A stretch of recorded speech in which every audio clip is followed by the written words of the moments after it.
News tonight for Kentucky Public Schools. The state's next education commissioner has been chosen, but will Republican lawmakers give their final approval?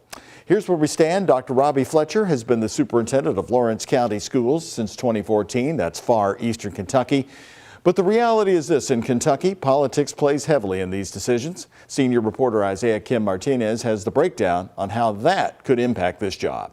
Congratulations, Dr. Fletcher. Welcome to Team KBE. In an announcement that could have major implications on the future of Kentucky public schools, Dr. Robbie Fletcher selected as the state's next education commissioner. Thank you, Chair Robinson, so much. The State Board of Education making their choice public Thursday. I will do my best to honor that trust that we have been given for over 600,000 Kentucky students by being all in each and every day. Fletcher, a homegrown educator of nearly 30 years, takes on a position that's become increasingly politicized by the year. To get to do this job in this state has been an incredible honor. Kentucky's last education commissioner, Dr. Jason Glass, stepped down last September, foregoing the final year of his contract to take a job out of state. He largely blamed state lawmakers for his departure, citing Republicans injecting, quote, hyper-partisan politics into public education policy. The contentious relationship between Glass and the GOP, no secret. I do not wish to be part of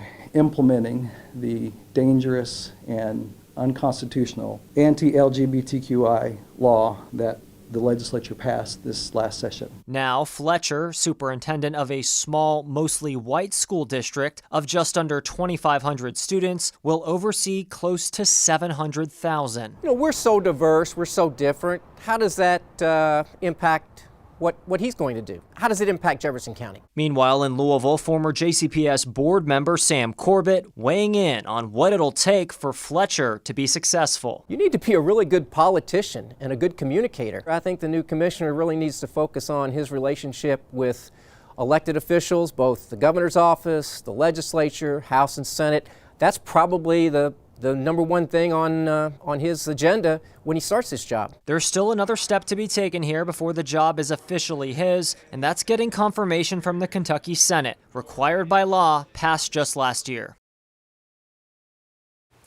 Well, back to the politics, Isaiah. Will Republican senators be on board with this selection? Will they go for him in eastern Kentucky? We actually got a statement, Doug, from Senate Majority Whip Mike Wilson, who said that he is looking forward to meeting Fletcher along with the state legislature. He also talked about how he's, quote, encouraged by the initial reports of a quality nominee. And Doug, if the Senate does confirm Fletcher, he would start his role on July 1st. All right. As you said, job's been open 6 months. They need to fill it. Thank you, Isaiah.